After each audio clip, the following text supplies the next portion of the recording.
This is B of the Baby Angel Geronimo editions of Khoodeelaar television channel, being broadcast only on the internet, not on real, not on cable networks. This is going to be continuing what we introduced in part A few minutes ago, a detailed look at the corruption called the local council mayor, foisted under the provisions introduced by the war criminal, Tony Blair, who created the first post of elected mayor at the expense of London, over which he, as the then incumbent Labour Party, had got himself in a battle with and shall come to that update overdue in the next 2 minutes.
Now, when Ken Livingston Livingston contested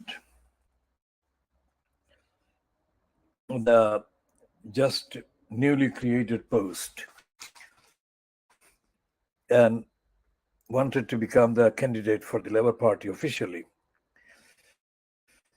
he was vetoed by Tony Blair. That resulted in Tony Blair having to foist as Labour Party candidate against the then independent candidate Ken Livingston Livingston, the most unsuitable, useless candidate called Frank Dobson. Frank Dobson turned out to be an idiot in relation to Tower Hamlets years later. That I'll come to in due course, not at this stage of this commentary. The between Tony Blair and Ken Livingston ended with Ken Livingston took place in 2020. Sorry, 2000.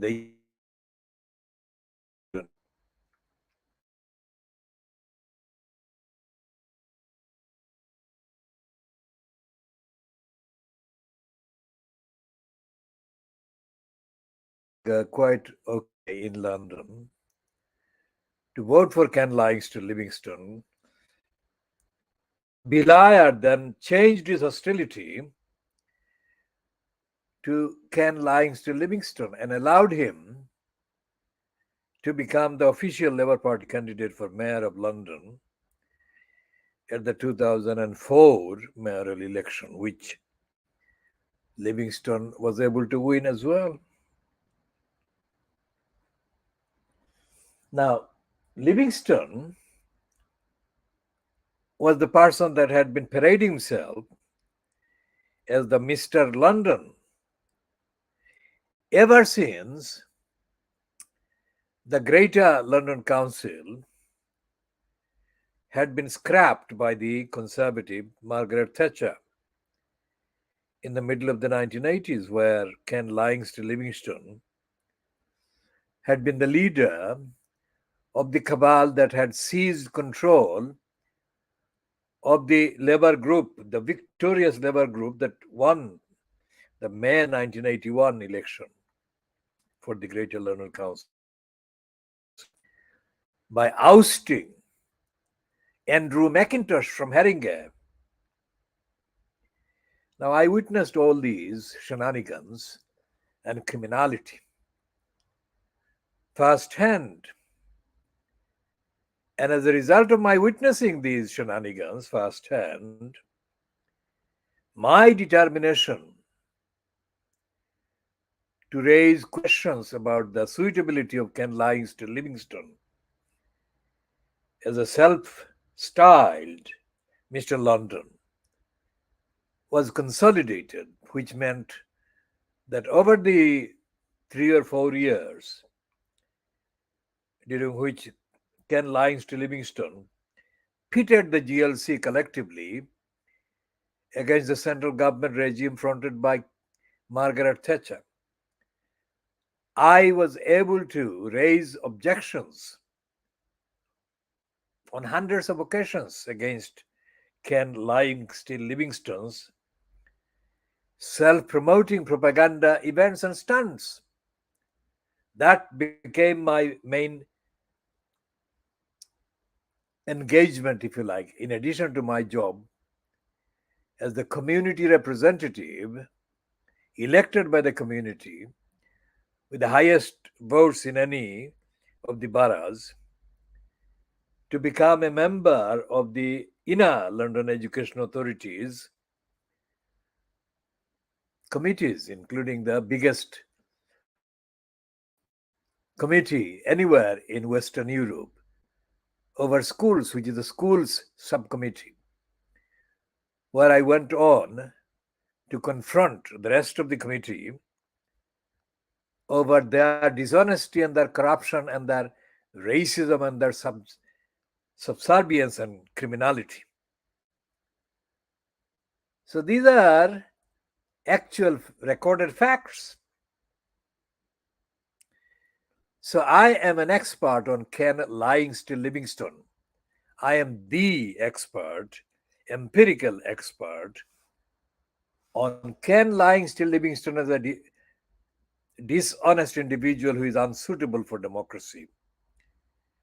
And also, I am the advocate for democracy on a scale that is not found in any other individual's campaigns anywhere in Western Europe. So when I say that the foisting of the corrupt post of the elected mayor is a bad thing, I don't speak loosely. I don't speak on hunch. I speak on empirical evidence. And if the man that was paid at least £5,000 per hour just to be on the list as Boris Johnson's licensed law trading advisor,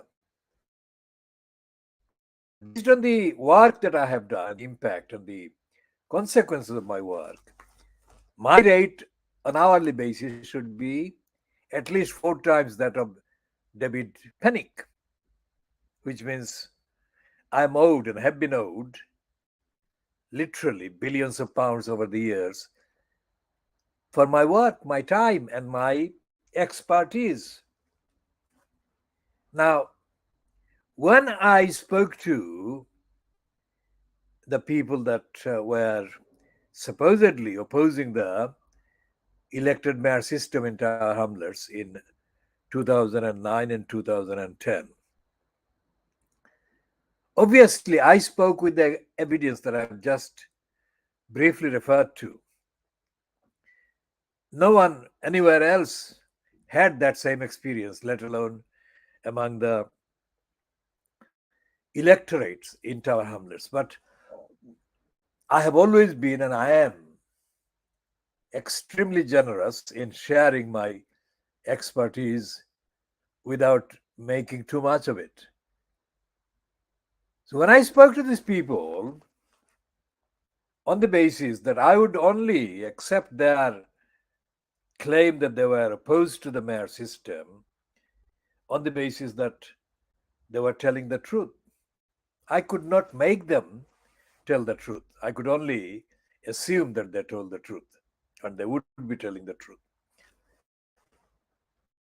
I would not they would the truth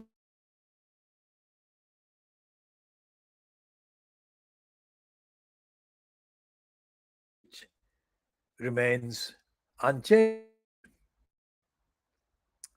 One of the nightmare things that any miniature dictatorship foisted on a local community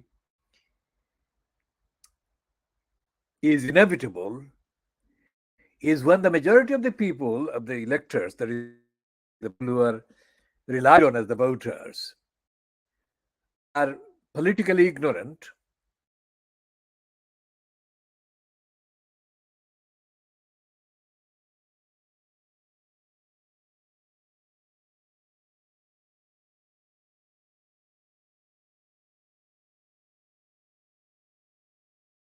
opposing the imposition of the mayor system, they turned out to be mainly self seeking individuals or short sighted individuals, and individuals including the dishonestly opportunistic careerists, who included quote Lever group leader on called Ellie, the campaign allegedly run by the Labour Group and Owners Council, as opposed to Hamlet's population. Abbasuddin alias Halal was the one that was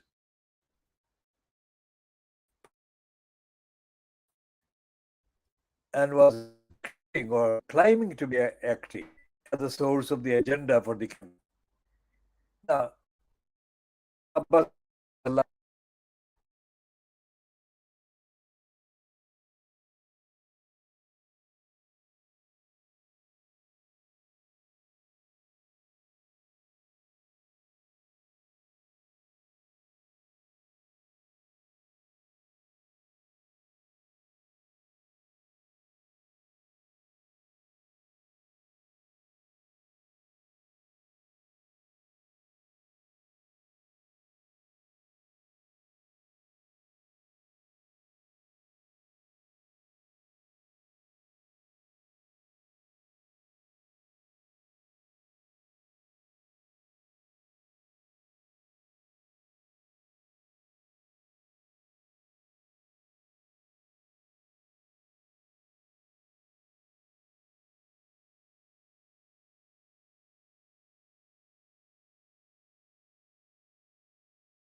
So this edition is going to be jointly parts B and part C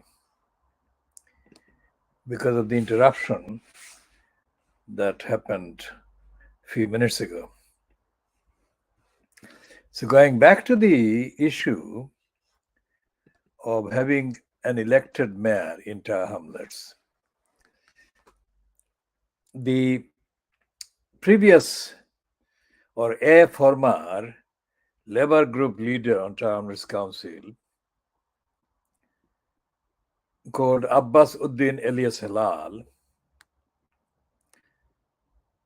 has had over exaggerated ambitions to become a leading political post holder. And that is fine, except that the particular circumstances in Tower Hamlets, where the demography and the electorate is crucial to Abbasuddin or anybody else's career, in order to get the sustained support of the electorate involved, the particular candidate like Tower Hamlets Labour Group then leader, Abbasuddin Ali Salal had to convince people not by word of mouth but by action that he was reliable. On the occasion of the 2009 and 2010 referendum campaign launched by criminals operating from the base at the East London Mosque or the London Muslim Centre in the Whitechapel Road, as partly exposed by Andrew Gilligan in the Dispatches program on Channel 4 television, broadcast on the 1st of March 2010. They actually had created a kind of corrupt contract for election based wrongly and totally anti-Islamic kind of agreement among the Musallis, the people who attend the prayers in the mosque, that it was their religious duty to vote for whoever the cabals would nominate as their candidate for the post of elected mayor.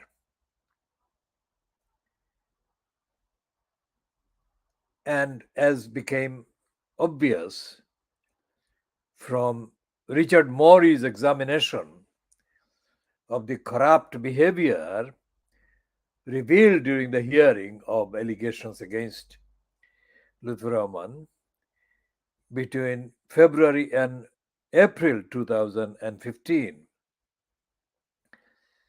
People like the Ford Square, London E1, former leading Imam Shamsul Haq, discredited the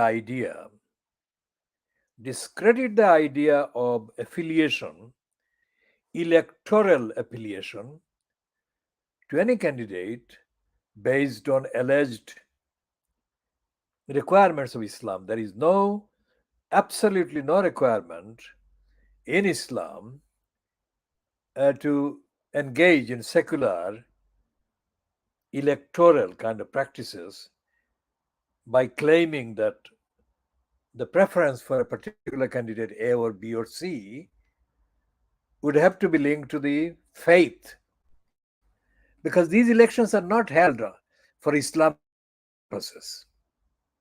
Full stop. And secondly, none of the candidates could remotely be called fit for purpose to deliver the ethics, the morality, the transparency, the honesty, the universality that is required or that are required by full compliance with the requirements of Islam.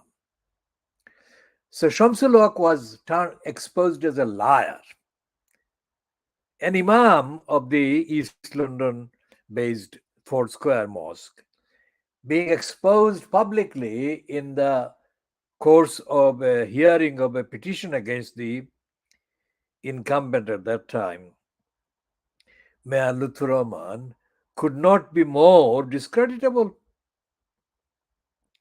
As if Shamsul Haq's exposure was not bad enough, there was the other so-called Muslim crook. Can you believe this? This crook was given a platform by Gordon Brown's establishment, by his making, Paula Monzila-Uddin, a baroness. Now, Paula Monzila-Uddin was a complete crook right from the word go. But the white racists preferred her. Why? Because she was a woman. Now look at the fucking liars. They thought that any Muslim coming from the Bangladeshi community in Tower Hamlets had to be preferred to any Muslim man, any Muslim woman, that is. And so they gave her all the backing that they could muster or mistress, and convinced the regime, the brief regime, fronted by the idiot Gordon Brown, who proceeded to nominate her as a PRS, Labour PRS, in the House of Peers. Now, on top of, and in addition to the exposure of Shamsul Haq from the former kind of platform of Fort Square Mosque, came evidence that was quite easy to find of Paula Monzila-Uddin having stolen money by pretending to be resident at one address, whereas her actual residence was somewhere else. The details of the Paula Monzila-Uddin corruption are still accessible on the internet by searching the reports that were mainly published by the Times newspaper. None of these things could be anticipated because these things were going to happen by these people behaving corruptly. When I registered my opposition to the idea of an elected mayor in Tower Hamlets, but the so-called opposition meeting organized at the Greater X Street Business Center didn't hear from me. Why? Because the crooks that wanted to be heard were given the spot, and all of these crooks lacked the basic depth of understanding and the basic commitment or record, but they were the ones that spake. One speaker, a former Labour councillor, was observed as drinking so many glasses of water that the observer who actually reported this after the event to me was forced to wonder why this individual was drinking so many glasses of water.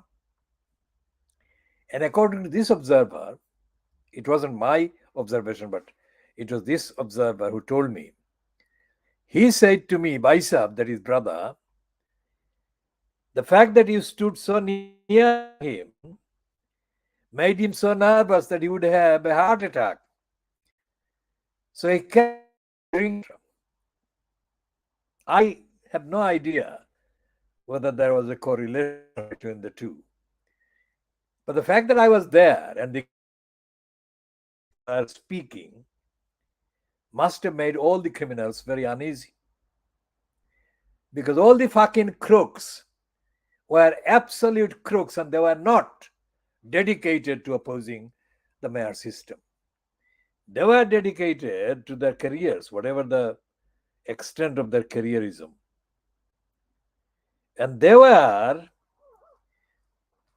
inspired, if you like, that is the word, to oppose the elected mayor system because somebody in the Awami League of Sheikh Hasina in Bangladesh had decided to instruct its morons and zombies operating as Awami League cheerleaders from the United Kingdom population, although most of them carried natural citizenship.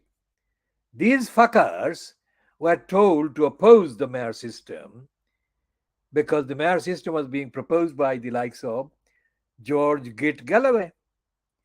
And the reason why Sheikh Hasina was uncomfortable with George Git Galloway was simple because Git Galloway was in alignment, in alliance with the so-called Muslim elements in the population in Tower Hamlets. And by definition, those elements were opposed to Sheikh Hasina's image, etc., etc. So all of these things are totally artificial, not really rigorous. In any case, when it came to having public discussions or public meetings on the question of whether having an elected mayor was bad for the community or good, Abbasuddin Elias Halal exposed himself as a total and utter moron and a liar. He decided to chair the event in March. This is March.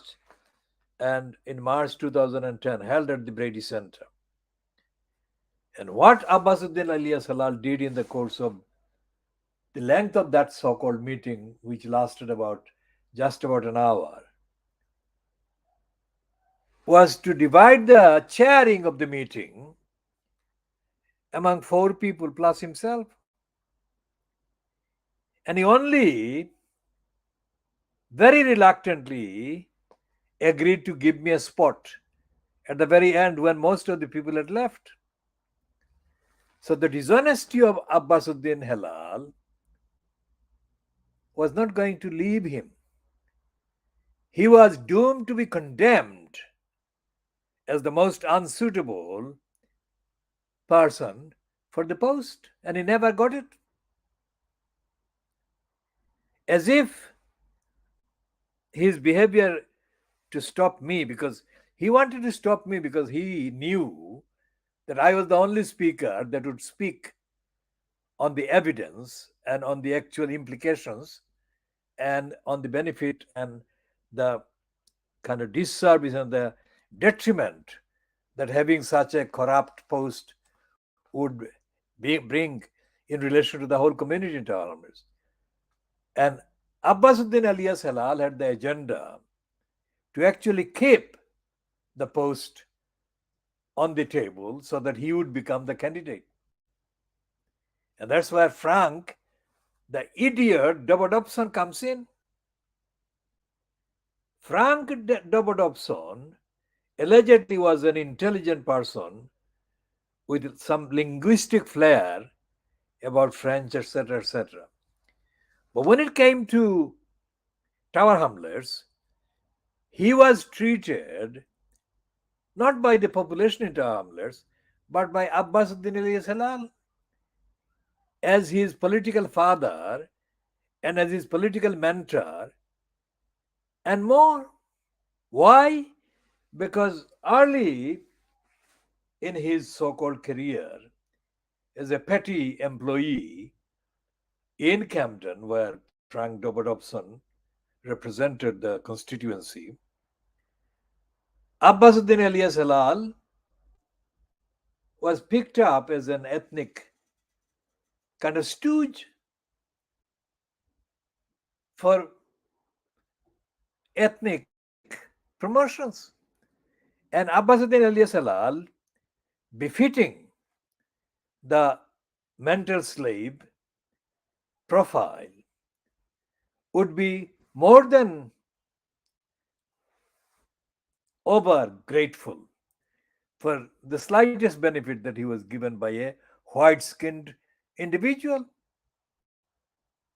Contrasted with that, no matter how highly moral, ethical,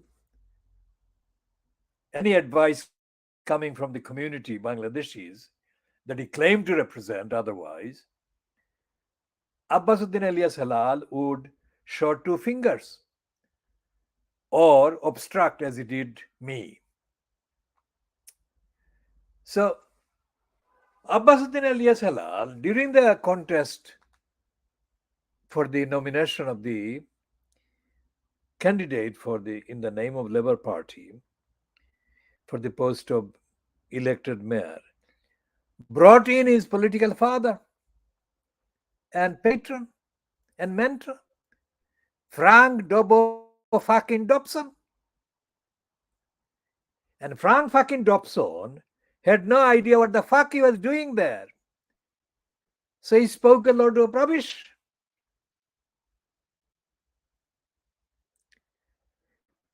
In any case, Abbasuddin Elias Halal was discredited within the community because of his lying. And Lutfur Rahman was selected as the Labour Party candidate. But Abbasuddin Elias Halal was not going to let go. So at the very last minute, Abbasuddin Elias Halal cooked up a dossier against Lutfur Rahman and submitted that dossier against Lutfur Rahman to what was called the National Executive Committee of the Labour Party at the HQ, Labour Party HQ. But the dossier was discredited in a spectacular way in a private eye issue of the Rotan Baras, which pointed out that Abbasuddin Elias Halal was found to have been hiding several allegations of corruption by him over his kind of battle for an upper position in what used to be called the Spitalfields Housing Cooperative.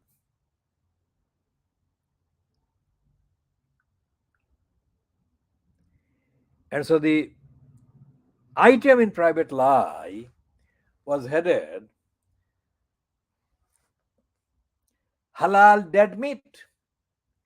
Now remember, Abbasuddin Elias Halal changed his name from Abbas to Halal.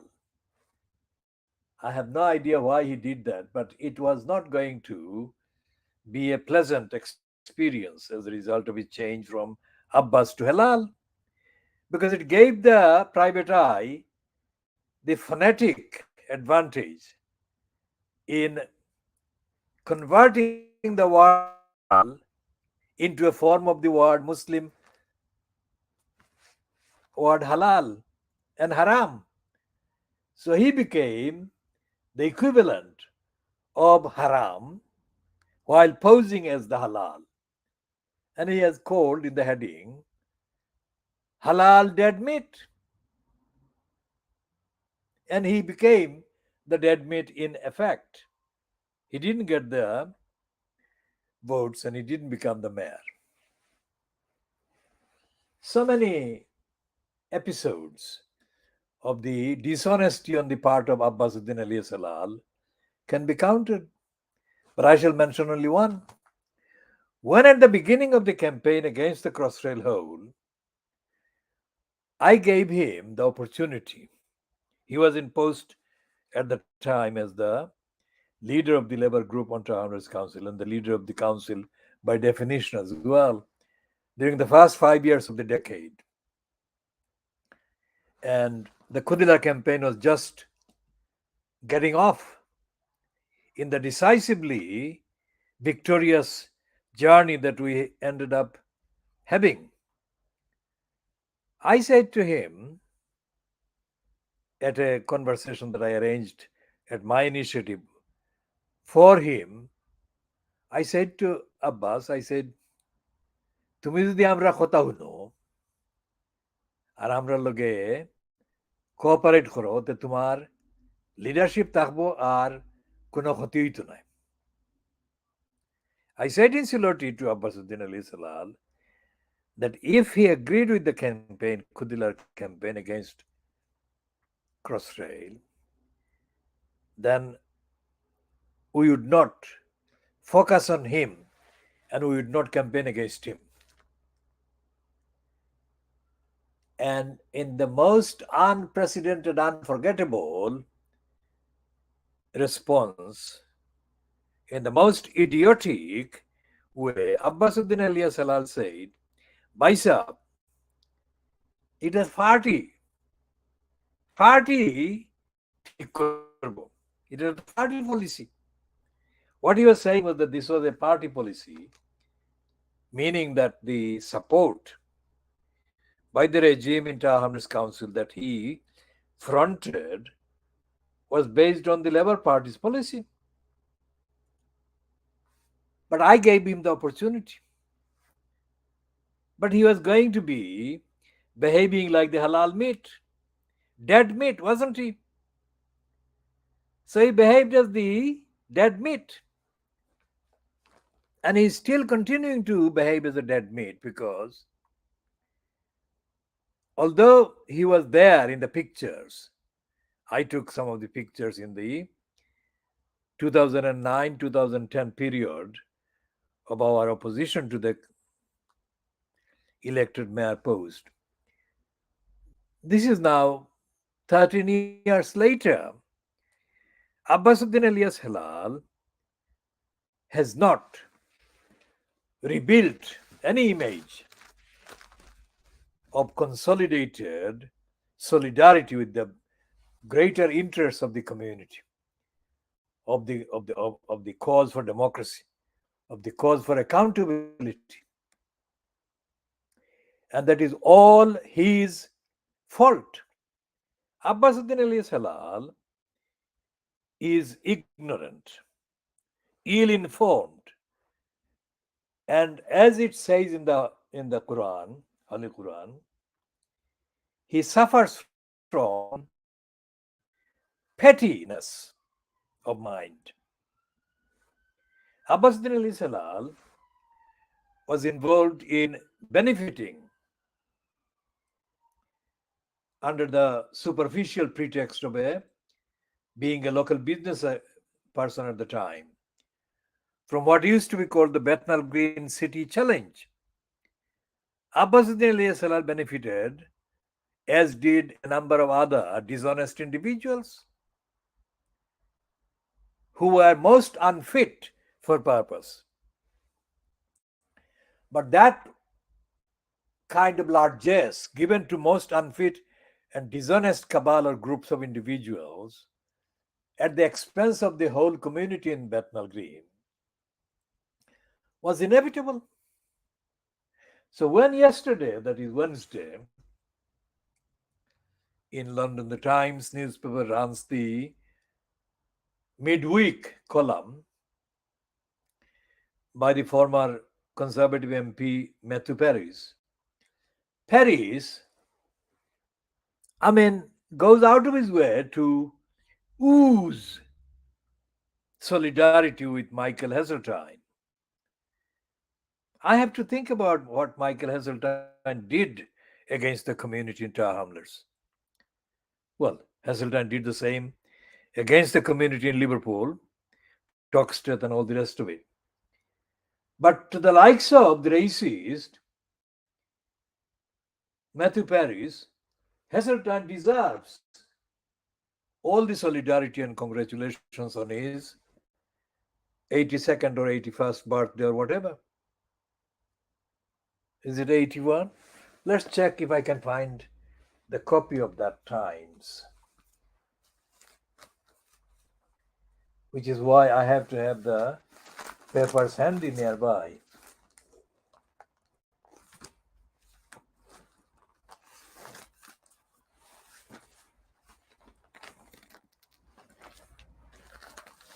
Let's see if I can find the copy of the Matthew Perry's column dedicated to the praise of Michael Heseltine.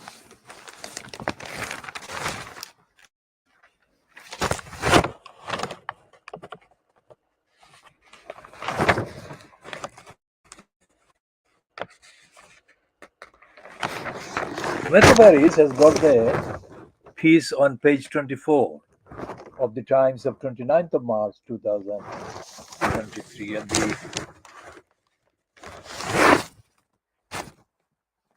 piece is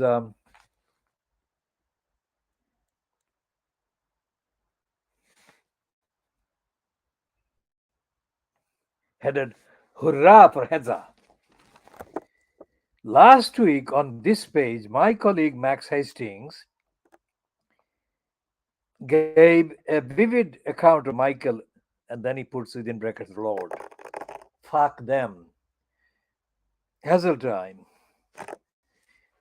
Vast and joyous 90th birthday. So it's not 81st to 82nd, it's 90th birthday apparently. In the baroque and chandeliered river room of the Savoy Hotel in London, courtesy of the publishing company he founded, Haymarket. But there is something I must add, says Matthew Perry. Max's and my lives take us to lots of swanky do's with posh people in sumptuous surroundings, hired at great expense. In the world of politics and the media, such happenings abound. But Heja's was different. It was family. Look at the fucking supplication. He, that is Heza, his son, his wife, and both his daughters spoke. They talked not about politics, but old times, the things that made them happy. He is from Swansea, that is in Wales, and there was a Welsh male voice choir. There was Happy Birthday to You. There were anecdotes. You would need to change only the incidental things to recreate a remarkably similar family anniversary in a working man's club in Bolsova. Everyone dressed in their best and beer instead of wine. The atmosphere was curiously intimate and, yes, loving. He deserves it. Fuck Matthew Perry.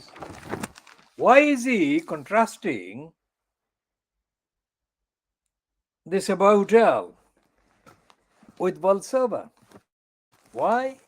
Because Bolsova is where the long-standing critic of Parliament, Labour Party member of Parliament, Dennis Skinner comes from. That is why Bolsover has a stinging invocation in the reference. We shall talk about Matthew Perry another time because he is sick-makingly a self-confessed liar and a racist and a supporter of Crossrail and supporter of Una King and an opponent of the Bangladeshi community and especially an opponent of the campaign against the Crossrail hole. I led the campaign, and there is no way that Matthew Perry could stop the campaign, no matter how hostile he was. And the entirety of the Fleet Street and the media was very unsympathetic to us because they took their kind of lines from the bureaucrats at the transport at the expense of transport in the department and the crooks. Now, just incidentally, the way to stop the HS2, which we shall be talking about HS2 when we examine Rishi Sunak's role, not in this edition but later. HS2 can be stopped if the campaigners are genuine and are determined and have the knowledge and the commitment. The campaigners so far that have been against HS2. HS2 is high speed rail line that billions and billions. They can only succeed in stopping HS2 by following what we created in Tower Hamlets. We created a political heat that was to completely unravel the Labour Party leadership on the Tower Hamlets Council. Not only was Abbasuddin alias Halal completely disorganized and disintegrated, but the entirety of the councillors on Tower Hamlets Council at the time was completely left without any option. They didn't know what to do and they didn't know what not to do. And what happened was that we focused on their future. Now it shows the pettiness of these individuals as careerists. And their future was in their being re-elected as councillors. That is the limits of the horizon. So we threatened that. We said that they will not be elected again. And they had not got the morality and the ethics to publicly question any of our arguments. In any case, all our arguments are fact-based, truthful, honest. And the fact that I was doing the campaign and not trying to become a candidate for any post politically enhanced the integrity of the campaign. So if the people who are campaigning allegedly against HS2 want to stop the HS2, then along the line from London to Birmingham so far, they can choose a number of political constituencies where members of parliament are going to seek re-election. And if they threaten those MPs with defeat at the election whenever it is caused, and if they do the same thing with the local councillors, on condition that the councillors and the members of parliament sitting currently must openly denounce HS2 and oppose HS2 now, that would achieve the kind of results that are needed to stop the HS2. And I think that we did that in Tower Hamlets most effectively. And the lesson can be applied elsewhere, as I said, as is the case topically now about HS2, stopping the HS2. Going back to the mayoral system, when on the 10th of June 2010,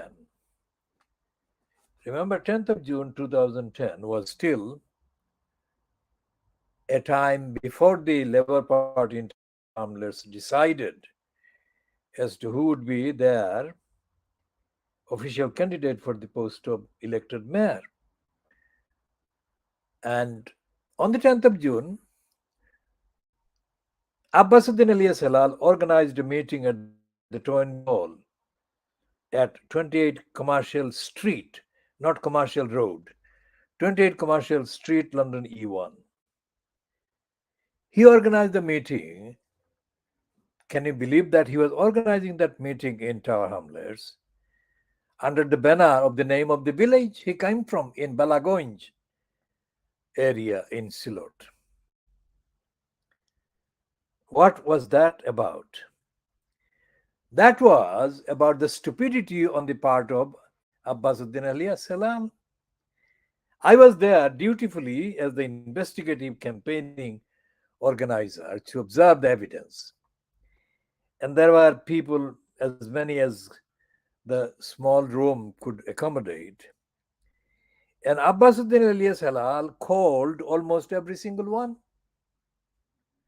So there were about 50 people, or that kind of number, that Abbasuddin Elias Halal called to speak on behalf of the village or the area in Balagonj to vote for Abbasuddin Elias Halal. The only person he left out was me. Now, how did he think that I would need a platform to be given to me by him? I never would need that platform, would I? I have been doing action politics since before, whenever he was born, I don't know. But I could say that since before he was, if he was born in the 1950s, let's say, then since before he left the stage of being a toddler. And I have been able to use platforms based on the ability, the credibility, and the evidence of the morality that I represent, and I've always represented. And I don't need any platform being given as a bribe or as a kind of reward by anyone, least of all by Abbasuddin Ali Salal. But what was to happen, I didn't know that. But when he called another speaker, who is no longer a councillor but was a councillor at the time, I think, or was going to be a councillor, this speaker, instead of saying anything about the village, he said that he, this particular speaker, owed his understanding of the community's needs and his understanding of the campaigning tactics and approaches from his teacher. And he named me as his teacher, which is factually absolutely true. I spent 7 years tutoring this boy and another few. 7 years of my life. Nobody else has that background. So that actually exposed Abbasuddin Salal as the complete, absolutely insulting idiot. Now, a few minutes after I left the Toynbee Hall, I went to the venue at the East London Mosque on the same day, few minutes later, where Lutfur Rahman was being given the platform by his handlers that operate from the base at the London Muslim Center and the East London Mosque.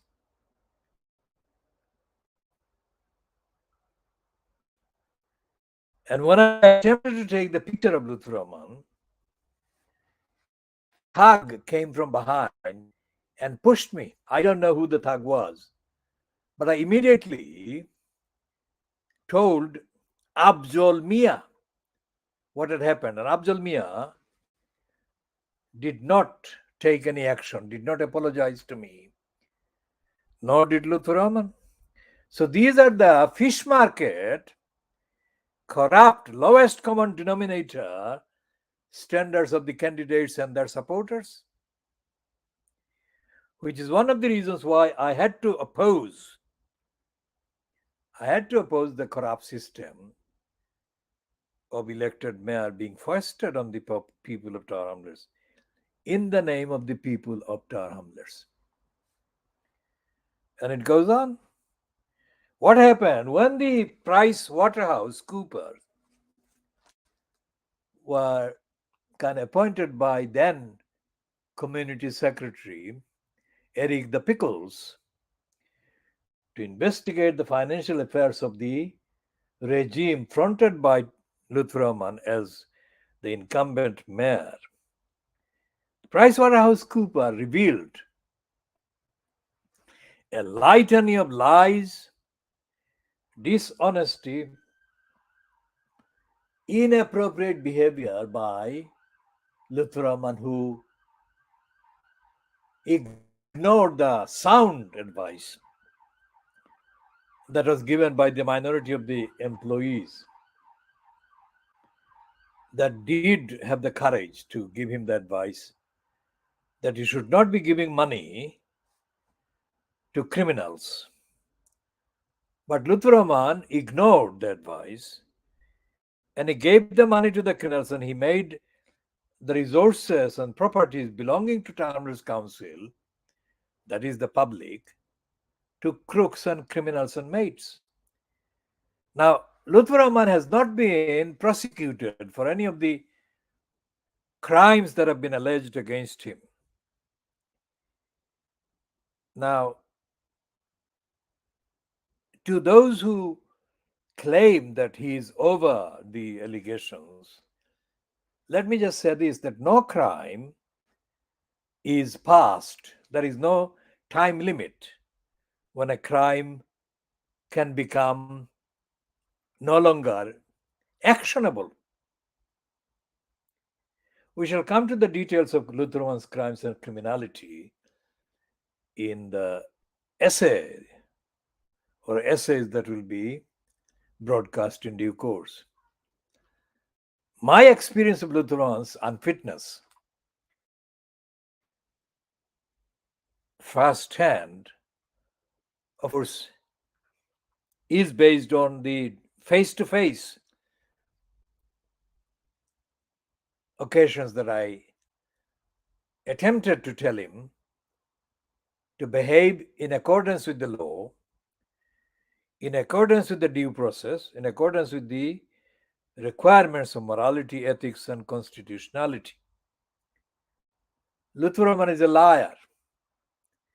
And also, as I have explained about the October 2010 so-called hustings held at the Business Development Center in the Greater X Street, shortly before the election, the first election, to the post of mayor, Lutfur Rahman has got serious intellectual defects, what is called the cognitive limitations or cognitive challenges.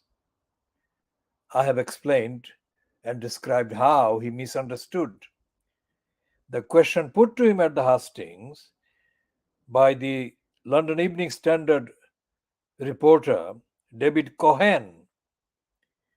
David Cohen put the question to Lutfur Rahman about a claim by the outlet called London Bangla suggesting or alleging that Abbasuddin alias Halal had beaten up his former wife. I mean, David Cohen could not make that question clearer. But instead of answering that question, either saying that he condemned that kind of assertion about Abbasuddin alias Halal or not, Lutfur Rahman said that he, Lutfur Rahman, had never beaten up his wife. How could that be?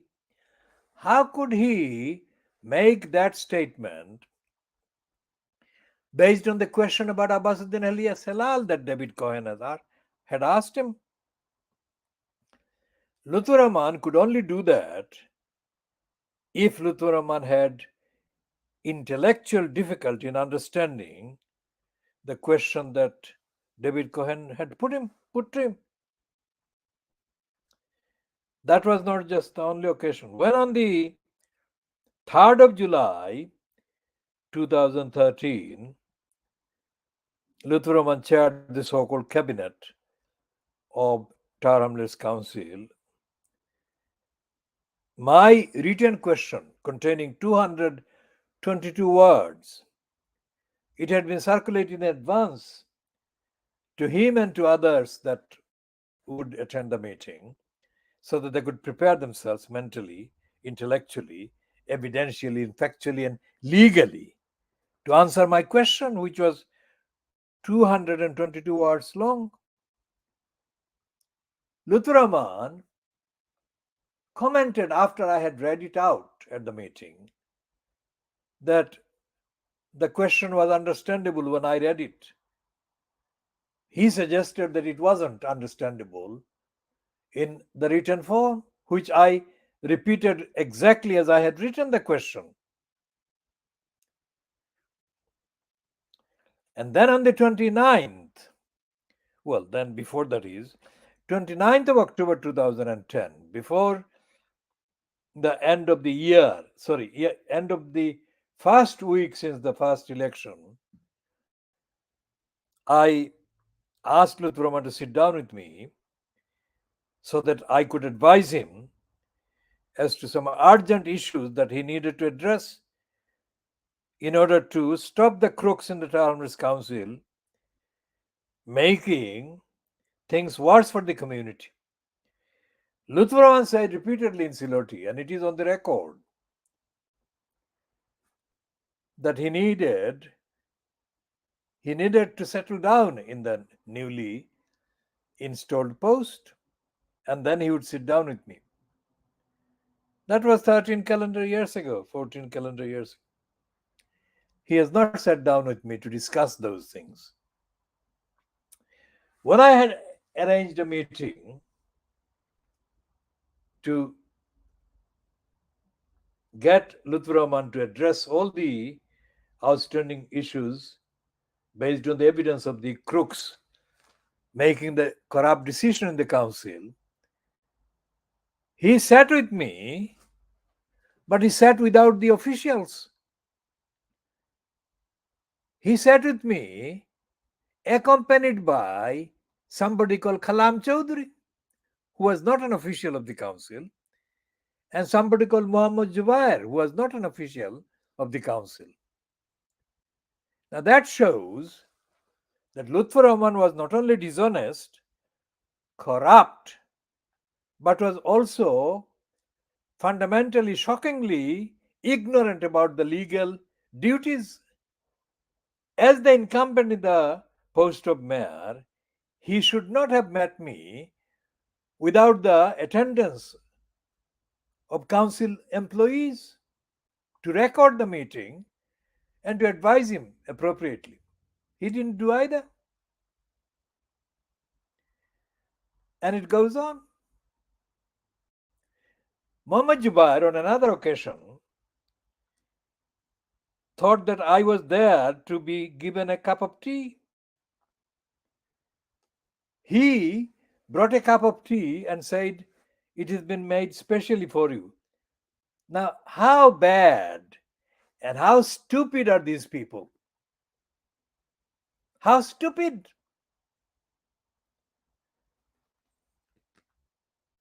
Now, how could Lutfur Rahman then appoint the same Zubair as the head of his strategies after getting back in on the 5th of May 2022? What could Zubair do strategically? He doesn't have the slightest clue as to the strategy.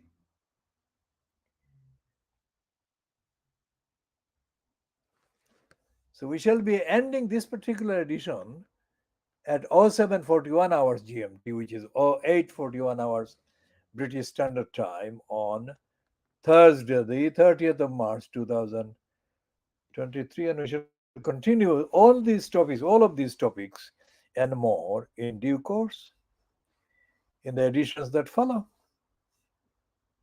This has been 1 hour and just 9 minutes, I would say.